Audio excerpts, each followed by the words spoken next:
Right, so I'm going to talk you through some jelly prints that I've made.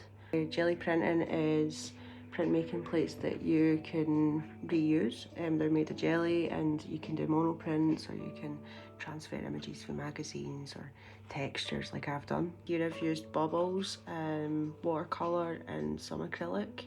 I've let it go onto the slab, I've pressed the paper face down onto it, let it absorb a little bit and raised it, and it's impressed on the bubbles, which is quite interesting. Here I crinkled the paper before I printed on it.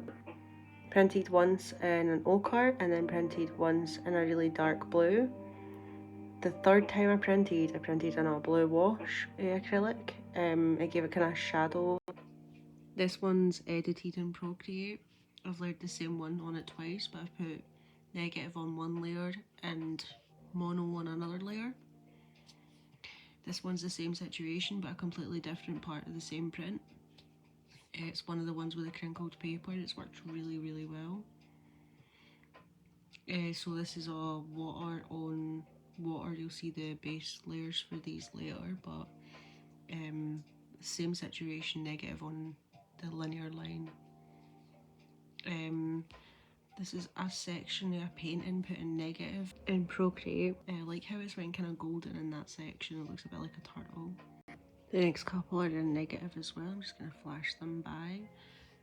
It's the crinkled paper prints, and I've just done it in different layers of negative and put different filters on top. So these are the original jelly prints. This was a 3 print layer. One layer was watery and the other layer was really, really thick acrylic paint. I found it depends on the texture of the paint that you're using and the textures that you're pressing into it.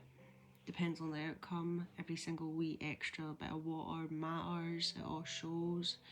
Every texture that you press into it will show as well. It'll all turn up in your final print. Anything that dries onto the jelly plate can also be collected, which I found really cool.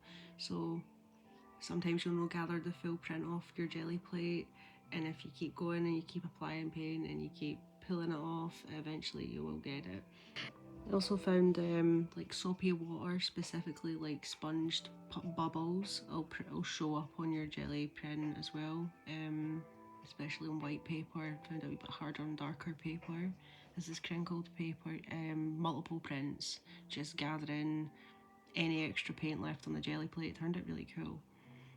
This is actually just line work and printing white gouache on the jelly plate.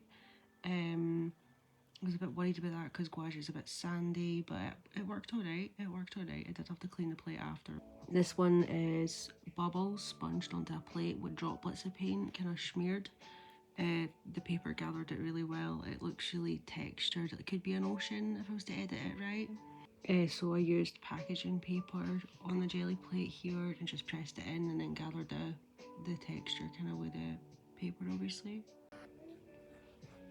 So this one's a couple of layers. I used orange as my base layer. It was just washy, and then I was gathering extra bits for previous prints that weren't coming off. It was actually really, it works out really well.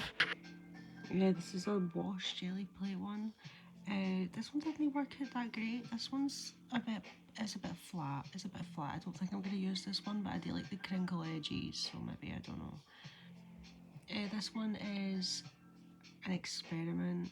It was acrylic paint with a tiny bit of water, and then I just drew into the jelly plate before pressing the paper in, and then I pressed the paper in to gather it. It looks really oily. It's really, that texture can be used. I really like that. This one's a few prints folded paper. This acrylic paint. It was, some of them were wash prints.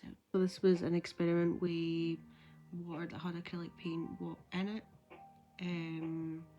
I've done a few experiments with that. I used the blue and the green, as you can see. Some of the bubbles turned out much better than some of the other bubbles. Like, I'm really proud of that drip. That's a good drip.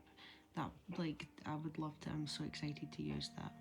And this is experiments, ink and jelly plate. I wasn't sure how that would work, and it didn't stain my jelly plate. I was a bit worried. So with these, I applied the ink with the sponge onto the jelly plate. So some bubbles were there. Some drippings happened from the sponge as well, so that's what the big dark bits you're seeing are. I quite like that some bits have went really light as I've put the sponge on. I really like the bubbly bits and the really dark bits against each other, because I know that when I put them into Procreate and start editing them, I'm going to get some really cool outcomes. The crinkled paper really adds to it as well. You can see the veins where the paper's been scrunched up. So this is an experiment with the ink, the watercolour and the acrylic paint, obviously in different layers. The acrylic was last. So you can see the watercolour and the ink working together there, and I've thought that it would maybe reject each other, but the sandiness of the watercolour that I was using seems to work really well with the ink. So that is one for the notebook. Hi. So thanks for watching the wee creations that I've made with the Gelli plate. These are going to get edited and Procreate and used in my abstracted animation. Exciting times.